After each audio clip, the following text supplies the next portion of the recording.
Hello friends, good afternoon. कैसे हैं आप सभी? Welcome back to my YouTube channel Anshu की दुनिया।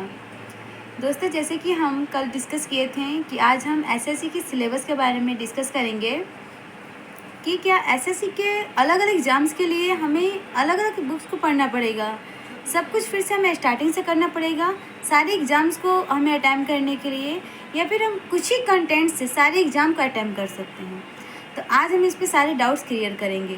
देखिए, कोई भी एसएससी का एग्ज़ाम हो गया, या फिर वो सीएचएसएल हो, सीजीएल हो, एमटीएस हो, या और भी बहुत सारे एग्ज़ाम में, कोई भी एग्ज़ाम में हमें अलग अलग बुक्स को पढ़ना नहीं पड़ेगा। अगर हम एक ही बुक्स को बार बार रिवीजन करते हैं तो हमारा एसएससी का ऑलमोस्ट एग्ज़ाम कवर हो जाएगा। जैसे कि हमारे जो मेन सब्जेक्ट्स होते हैं, ऐसा भी नहीं है कि बहुत सारे सब्जेक्ट को हमें लेकर के चलना है।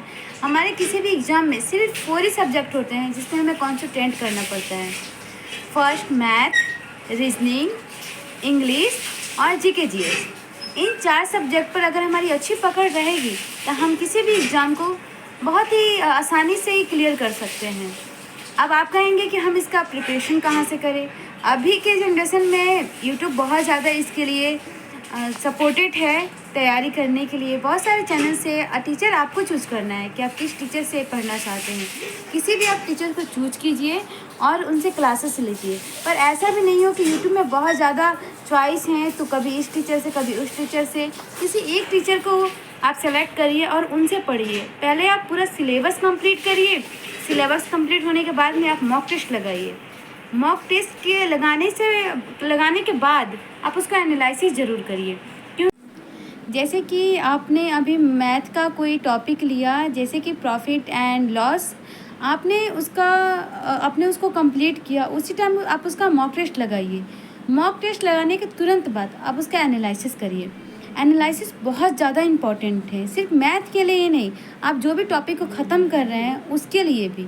किसी भी टॉपिक को आप ख़त्म कीजिए, उसका मॉक टेस्ट लगाइए और मॉक टेस्ट के बाद उसका एनालिसिस ज़रूर करिए। क्योंकि एनालिसिस करने के बाद आपको ये पता चलेगा कि कौन सा टॉपिक में आप वीक हैं, क्या आपको नहीं आ रहा है, किस चीज़ में आपको अभी इम्प्रूव करने का ज़रूरत है। ये आपको उसके मॉक टेस्ट के बाद पता चलेगा। तो आपको जब ये पता चल जाए तो आप उस पर अपना पकड़ बनाइए, उस पर कंसिस्टेंसी रखिए, उस पर मेहनत कीजिए। इसके बाद बहुत सारे बच्चों का ये क्वेश्चन होता है कि क्या सिर्फ एनालिसिस हम कुछ मेन सब्जेक्ट के करें कि सभी सब्जेक्ट का, और मॉक टेस्ट क्या हमें सभी सब्जेक्ट के लगाना ज़रूरी है? हाँ, तो मॉक टेस्ट सभी सब्जेक्ट के लिए ज़रूरी है, चाहे कोई भी सब्जेक्ट हो, इंग्लिश हो, मैथ हो, रीजनिंग हो या जीके जीएस हो।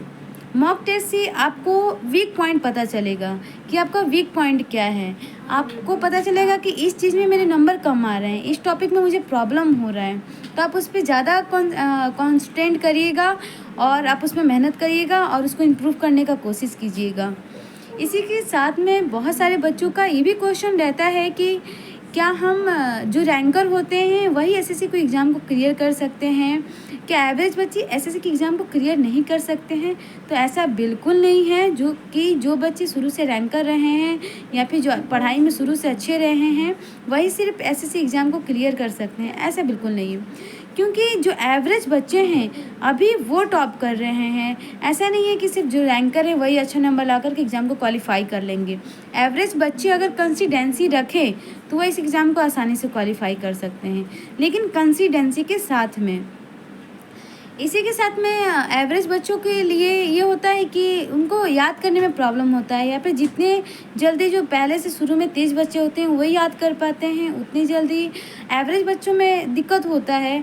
तो हाँ, तो क्या हो गया, जो बच्चे 1 घंटा में याद कर ले रहे हैं आप उसको 2 घंटा पढ़िए, आप उसको 2 घंटे में याद करिए, लेकिन आप कंसिस्टेंसी रखिए। कंसिस्टेंसी के साथ में आप अपना सिलेबस कंप्लीट करिए, मॉक टेस्ट लगाइए और एनालिसिस करिए, और होप कभी मत खोइए कि हाँ क्या पता मेरा होगा कि नहीं होगा।